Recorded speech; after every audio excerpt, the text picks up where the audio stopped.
Shalom, selamat pagi Bapak dan Ibu, saudara-saudara yang terkasih. Kita kembali berjumpa dengan saya dalam program Lentera Anugerah pada hari ini, Senin tanggal 23 November tahun 2020.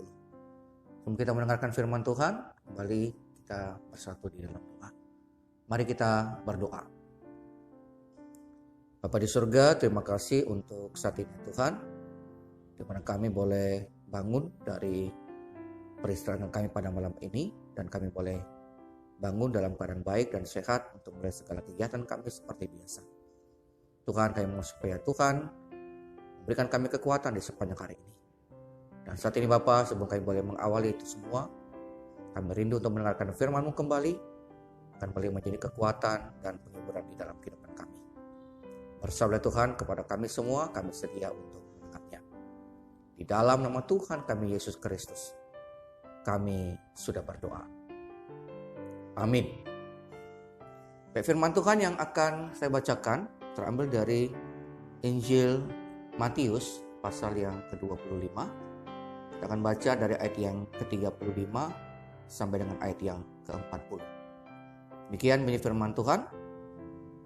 Sebab ketika aku lapar, kamu memberi aku makan. Ketika aku haus, kamu memberi aku minum. Ketika aku seorang asing, kamu memberi aku tumpangan. Ketika aku telanjang, kamu memberi aku pakaian. Ketika aku sakit, kamu melawat aku. Ketika aku di dalam penjara, kamu mengunjungi aku. Maka orang-orang benar itu akan menjawab dia, katanya, Tuhan, bila manakah kami melihat engkau lapar dan kami memberi engkau makan? Atau haus dan kami memberi engkau minum? Bila manakah kami melihat engkau sebagai orang asing dan kami memberi engkau tumpangan? Atau telanjang dan kami memberi engkau pakaian? Bila manakah kami melihat engkau sakit atau dalam penjara dan kami mengunjungi engkau? Dan raja itu akan menjawab mereka, Aku berkata kepadamu, sesungguhnya segala sesuatu yang kamu lakukan untuk salah seorang dari saudaraku yang paling hina ini, kamu telah melakukannya untuk aku. Demikian pembacaan firman Tuhan yang berbagi dalam kita semua, yang tidak hanya membaca, mendengarkan, tetapi yang juga melakukannya di dalam kehidupan kita sehari-hari. Bapak Ibu saudara-saudara yang terkasih, saya memberikan tema kecil dalam renungan pada pagi hari ini.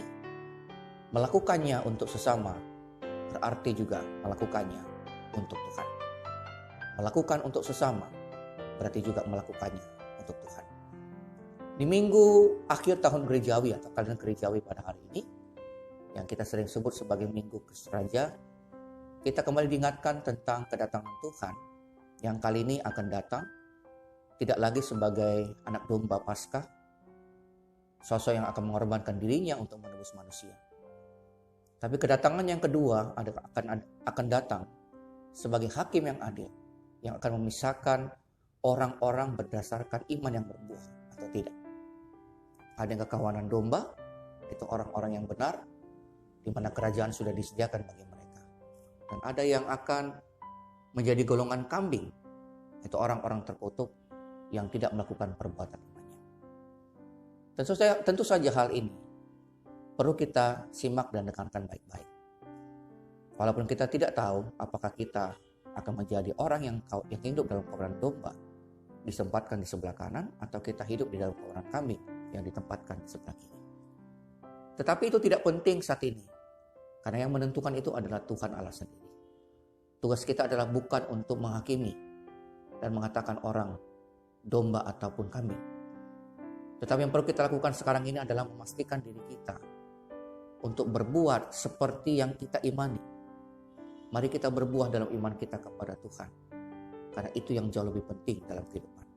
Supaya nanti ketika Ia datang sebagai hakim yang adil, kita didapati sebagai orang yang sedang berbuah, dan iman kita itu nyata dalam perbuatan-perbuatan kasih yang kita lakukan kepada orang lain. Apa yang Tuhan maksudkan agar kita dapat masuk ke dalam golongan domba itu? Yang Tuhan ingin katakan adalah kita lakukan perbuatan-perbuatan kasih yang nyata kepada setiap orang atau siapa saja yang kita jumpai dalam kehidupan kita.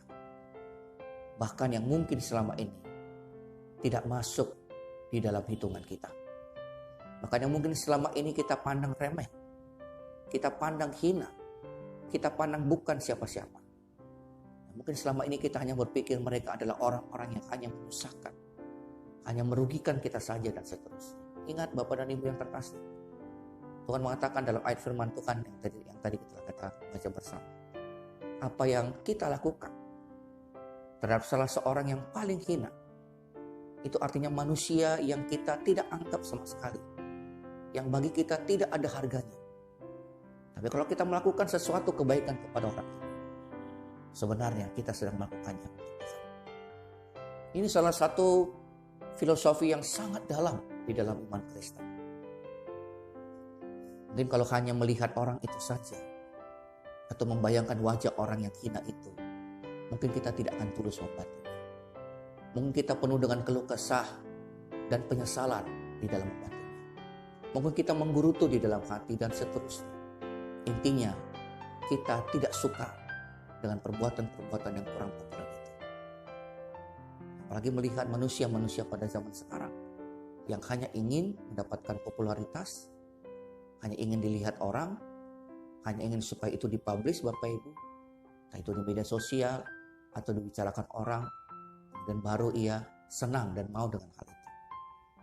Tapi siapa yang membantu orang-orang yang susah, orang-orang yang hina Bapak Ibu, tanpa diketahui oleh orang lain? Sangat jarang kita melihat sekarang orang yang mau seperti itu. Padahal yang Tuhan katakan adalah kalau kita melakukan sesuatu kepada mereka, sebenarnya bukan kepada mereka saja kita lakukan. Sebenarnya bukan mereka saja yang kita akan lihat. Tetapi sebenarnya Tuhan adalah orang yang kita bantu. Tuhan adalah orang di balik orang yang hina itu. Kalau kita membantu mereka, itu sama artinya kita sedang mengasihi juga Tuhan kita, Yesus Kristus. Memang kita tidak akan langsung berjumpa dengan Tuhan. Kalau seandainya Tuhan langsung berhadapan dengan kita dalam keadaan lapar dan haus, pasti semua orang akan memberikan makan dan minum atau memberikan yang lain-lain Bapak Ibu kepada Tuhan. Tapi Tuhan tidak akan menjumpai kita dalam wujudnya seperti itu. Tapi Tuhan hadir melalui orang-orang yang hina itu. Tuhan hadir melalui orang-orang yang ada di sekitar kita yang mungkin saat ini sedang tidak kita pedulikan. Tapi jikalau kita melakukannya, melakukan sesuatu, perbuatan kasih kepada mereka, sebenarnya kita sedang melakukannya untuk Tuhan. Sekali lagi saya mengingatkan kepada kita Bapak dan Ibu terkasih, berbuahlah seturut dengan iman kita dan lakukanlah di dalam perbuatan-perbuatan yang nyata dalam kehidupan kita sehari-hari, supaya kita masuk dalam kawanan domba, dan ketika ia datang nanti sebagai hakim yang adil, kita sedang didapati berbuah seturut dengan iman percaya kita. Dan firman Tuhan pada hari ini sungguh-sungguh dapat kita mengerti, sehingga dapat kita lakukan dan kerjakan dalam kehidupan kita dengan setia setiap harinya. Tuhan memberkati kita semua. Amin. Kita kembali bersatu di dalam doa. Bapa di surga, terima kasih untuk firman-Mu ya Tuhan yang telah kami dengarkan bersama pada saat ini. Tuhanlah yang kiranya akan memberikan kami kekuatan dan kemampuan agar kami dapat boleh mengerjakannya, melakukannya dengan setia dalam kehidupan kami. Berkati kami di sepanjang hari ini ya Tuhan. Berkati seluruh hal yang akan kami kerjakan baik dalam pekerjaan, usaha, studi, maupun di dalam rumah tangga kami. Dan Tuhan, apa yang boleh kami lakukan pada sungguh-sungguh Tuhan memberkati. Lindungi kami Tuhan, lindungi juga seluruh anggota keluarga kami di mana kami berada. Dan kami percaya Tuhan akan menyertai kami di sepanjang hari ini. Inilah Bapa doa dan syukur kami Tuhan kepadamu. Kami akan sempurnakan dengan bersama akan mengucapkan doa Bapa kami. Bapa kami yang di sorga, dikuduskanlah namamu. Datanglah kerajaanmu, jadilah kehendakmu di bumi seperti di sorga. Berikanlah kami pada hari ini kami yang secukupnya. Ampunilah kami akan kesalahan kami, seperti kami juga mengampuni orang yang bersalah kepada kami. Dan janganlah kami ke dalam pencobaan, tetapi lepaskanlah kami daripada yang jahat. Karena Engkau yang empunya kerajaan dan kuasa dan kemuliaan sampai selama-lamanya. Amin. Sekarang kita terima berkat dari Tuhan, kasih karunia dari Tuhan kita Yesus Kristus, dan kasihnya Allah Bapa dalam persekutuan Roh Kudus senantiasa akan menyertai dan juga memberkati saudara-saudara semua pada pagi hari ini, besok, bahkan sampai selama-lamanya. Amin. Shalom Bapak Ibu, selamat pagi, Tuhan memberkati kita semua.